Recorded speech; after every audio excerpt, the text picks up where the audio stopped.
What all of this means is quite simply, the world no longer cares how much our students know. Don't care. Knowledge is a commodity. They may know something more than the kid next to them, but if they do, it's for a nanosecond, because the kid next to them will look it up when he or she needs it. What the world cares about is what kids can do with what they know, which is an entirely different education problem. Then the question becomes, not do I have the knowledge, but do I have the skill and do I have the will? So I'm going to talk about skill and will. Skill. In 2005, I read The World is Flat by Thomas Friedman. How many of you have read that book? Good. I'm glad most of you have. I read it because my wife told me to. True story. And I'm glad she did. Although it scared the heck out of me, because it was the first book I had read that really helped me to understand how quickly this world is changing, how rapidly the world of work is changing.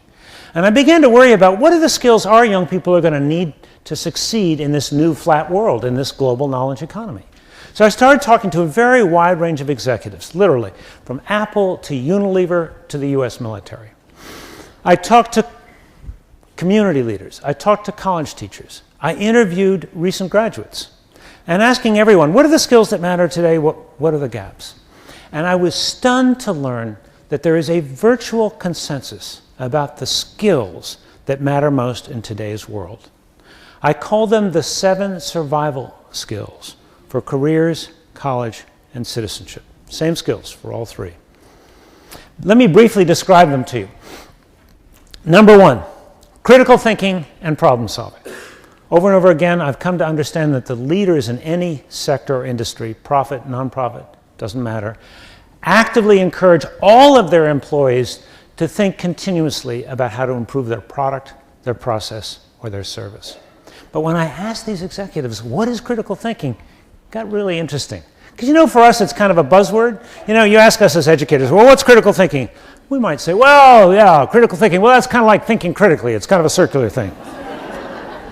We're not accountable for it. It isn't on the state test yet. We're going to work on that. But you ask these executives, and they're really, really clear. They told me, and it was the most frequent response I got, critical thinking begins with the ability to ask really good questions, to ask the right question. They're more interested in problem formulation than problem solving. Because you formulate the problem correctly, it's far different and easier to solve.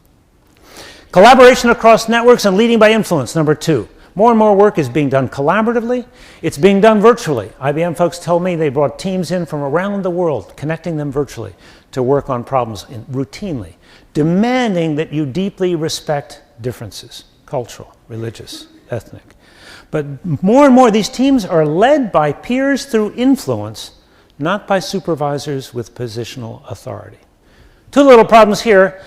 Education is arguably the most isolated profession in modern work life. Most of us work alone all day, not with other adults. Having rarely experienced real teamwork in the workplace, how are we going to teach that to kids?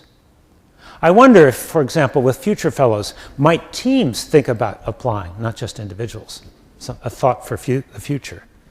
But then the other problem is, how do we ensure that every young person learns to lead peers through influence? Not just those kids who are at the top of the co-curricular activities. Number 3, agility and adaptability. The pace of change, the complexity of problems increasingly favors people who are extremely agile and adaptable. Number 4, initiative and entrepreneurialism. It was Mark Chandler, who was then general counsel and vice president at Cisco Systems, who explained to me how executives of very large companies like his lay awake at night worrying about how to keep that entrepreneurial spirit alive, how to ensure that their organizations don't become ossified and bureaucratic. He said, if I have an employee who sets and meets 5 goals, that's simply no longer good enough. He said, if on the other hand I have an employee who sets 10 stretch goals, but maybe only succeeds at 7 or 8, he or she is a hero. But what would that person be in our schools? Think for a minute. They would have missed 2 or 3 out of 10. B student, maybe? I'll come back to this issue of failure. Number 5, effective oral and written communication, and it is the number 1 complaint of both employers and college teachers. It was a senior executive at Dell Computer who said to me, you know, the reason these kids cannot write, in his view, is that they do not know how to think, meaning reason, meaning construct a coherent argument. And he said that was only half the problem. The other half of the problem, he said, and I quote, because it warmed my recovering high school English teacher's heart to hear this.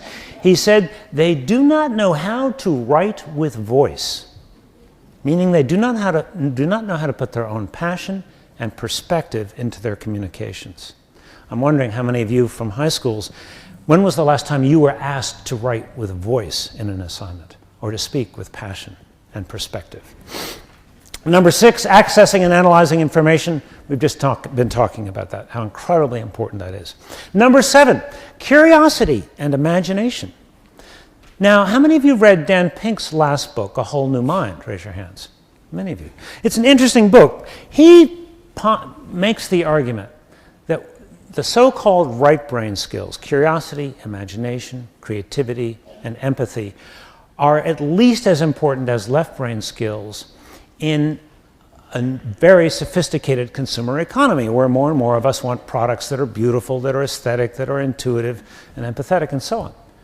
But I've come to see the need for curiosity and imagination in a completely different light in the context of my work over the last 3 years, which I'm about to explain.